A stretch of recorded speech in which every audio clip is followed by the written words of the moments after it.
25 अक्टूबर 2022 को दो फिल्में रिलीज हुई थी, राम सेतु और थैंक गॉड। तो इन फिल्मों के बारे में हम बारी बारी से जानेंगे। सबसे पहली मूवी है थैंक गॉड। अब मैंने इस फिल्म को पहले क्यों चूज किया, क्योंकि अक्षय कुमार के लिए तो आप रुकेंगे ही ना, है ना। तो थैंक गॉड मूवी का बजट था 100 करोड़ रुपए और इसको डायरेक्ट किया था इंद्र कुमार ने और इसके लीड रोल में थे अजय देवगन, सिद्धार्थ मल्होत्रा और रकुल प्रीत सिंह। मूवी में सब कुछ ठीक था, बट एक बात का बुरा लगा, मतलब शुरुआती। तो ये मूवी किसी दानिश की फिल्म सौरते कुगलर का ये रीमेक मूवी है या फिर एडेप्टेशन कह सकते हो। तो बात कर लेते हैं इसके मेन प्लॉट की, यानी कि स्टोरी की। तो स्टोरी कुछ ऐसी है कि अयान नाम का एक बंदा जो कि रियल इस्टेट बिजनेस करता था, यानी कि जिसमें वो काले धन को थोड़ा बहुत सफेद करता था और कुछ परसेंटेज अपने पास रख लेता था। ऐसे ऐसे करके उसने काफी जमा पूंजी कैश में रख ली और इन्हीं सब के बीच आया मोदी जी का वो डीमोनेटाइजेशन, यानी कि 500 और 1000 के नोट बंद कर दिए गए। और इसी बीच अयान को लग गया झटका। उसके पैसे तो गए और उसके ऊपर 16 करोड़ रुपए का कर्जा भी लग गया। तो उसने सोचा कि अपना घर बेच करके 15-16 करोड़ या फिर 10 करोड़ में बेच करके बाकी चीज पैसे इंतजाम करके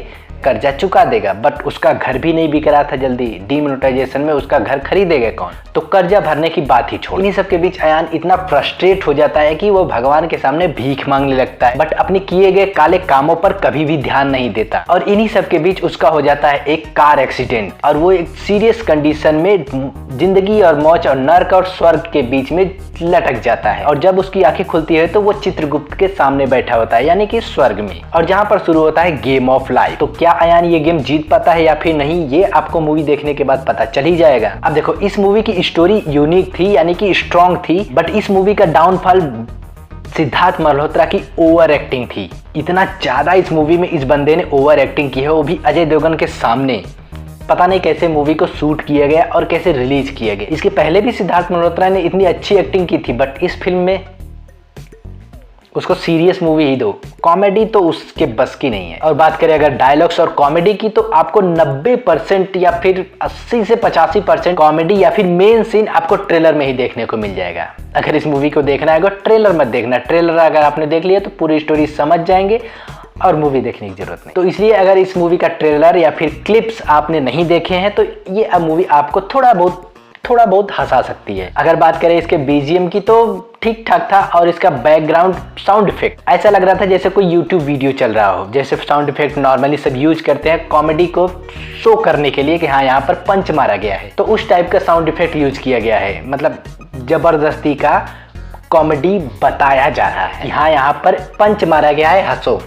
अब देखो 100 करोड़ की बजट में अगर आदि पुरुष से कंपेयर करें 500 करोड़ वाली से, तो इसका वीएफएक्स और स्पेशल इफेक्ट काफी अच्छा था। वो स्वर्ग वाला सीन जो कि एक पृथ्वी से शायद कुछ ही दूरी पर था, बट अच्छा था। और अगर मेरे ओपिनियन के हिसाब से माने तो यहाँ पर सिद्धार्थ की जगह किसी नए एक्टर को कास्ट करना चाहिए था, शायद वो इनसे अच्छी एक्टिंग करता, क्योंकि अजय देवगन के सामने अपना परफॉर्मेंस उसको दिखाना था। तो मे भी अगर किसी नए एक्टर को कास्ट करते तो वो शायद इससे कहीं ज्यादा गुना अच्छी एक्टिंग करता। ऐसा नहीं है कि सिद्धार्थ मल्होत्रा एक खराब एक्टर है। इसके पहले इन्होंने शेरशाह जो कि सुपरहिट साबित हुई, बार बार देखो जो कि ठीक ठाक चली थी, लोगों को मूवी पसंद आई थी, बट उतनी चली नहीं थी। ब्रदर्स अक्षय कुमार के साथ, वो भी मूवी ठीक थी, बट क्रिटिक्स को नहीं पसंद आई थी।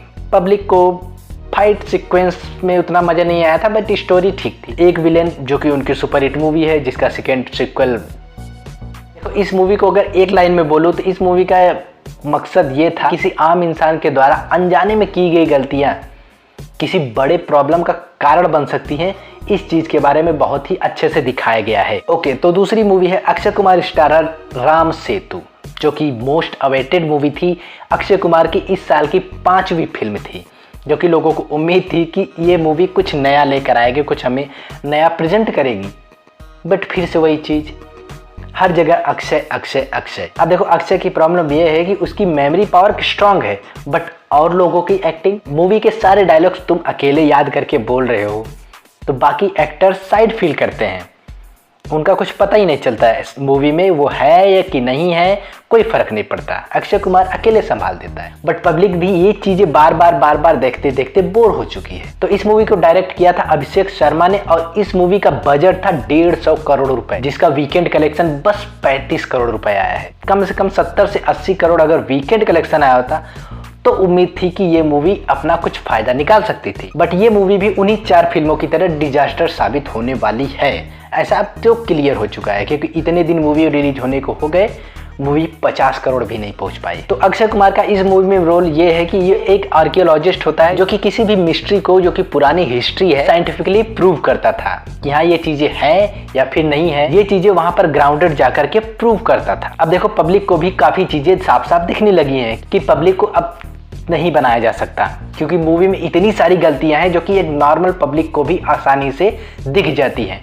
जैसा कि वही सीन बक्से वाला ले लो, जो कि खुदाई के दौरान निकलता है, उसको अक्षय कुमार अकेले नहीं उठा पाता, बट जब तालिबानी लोग उस पर हमला करते हैं उस बक्से को छीनने के लिए या फिर जो भी खुदाई चल रही है उसको रोकने के लिए, तो वो बक्सा लेकर ऐसे भागता है जैसे कोई कागज का बक्सा। और बात करें अगर डायलॉग्स की, तो डायलॉग्स मेन मूवी के वॉइस से इतने चेंज किए गए थे उसको डब करके कि आपको सीधे सीधे आंखों से दिखाई देगा कि डायलॉग्स खत्म हो जा रहे हैं फिर भी पीछे से आवाज आ रही। अब देखो इसमें तो काफी सारी गलतियां थी, बट उसके बाद अगर बात करें इसके फाइट सीक्वेंस की, तो उसमें भी इतनी सारी मतलब सस्ती चीजें थी, समझ लो ये कह सकते हो। फाइट सीन ऐसे दिखाए गए थे जैसे किसी टीवी सीरियल का फाइट सीन चल रहा हो, पटका पटकी, वही सीरियल वाले dramatic background score. Akshay Kumar को इससे फर्क ही नहीं पड़ता, उसको 40 दिन में मूवी पूरा करना है चाहे जैसे, साल भर में 5 से 7 फिल्में निकालनी है चाहे जैसे।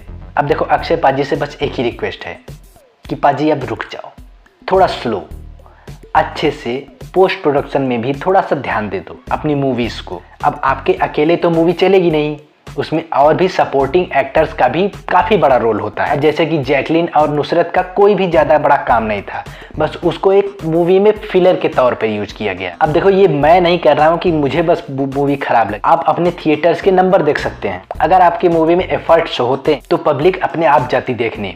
आप कांतारा मूवी को ही देख लीजिए, शायद उनका हिंदी डब तो करने का कोई ज्यादा प्लान नहीं था, वो तो पब्लिक की डिमांड पर ऐसा किया गया, बट अभी देख लो उसका बस हिंदी वर्जन उसके बजट का 2 गुना कमाई कर चुका है। बाकी तेलुगु, तमिल, मलयालम सारी भाषाओं में मिलाकर 250 करोड़ प्लस की कमाई कर चुका है। बस 16 करोड़ के बजट की मूवी थी जो कि एक ग्राउंडेड रियलिटी पर बेस्ड थी। तो बस यार ज्यादा बकवास करूंगा तो ये वीडियो खा जाएंगे लोग। तो मिलते हैं किसी नेक्स्ट वीडियो में, तब तक के लिए स्टे ट्यून्ड।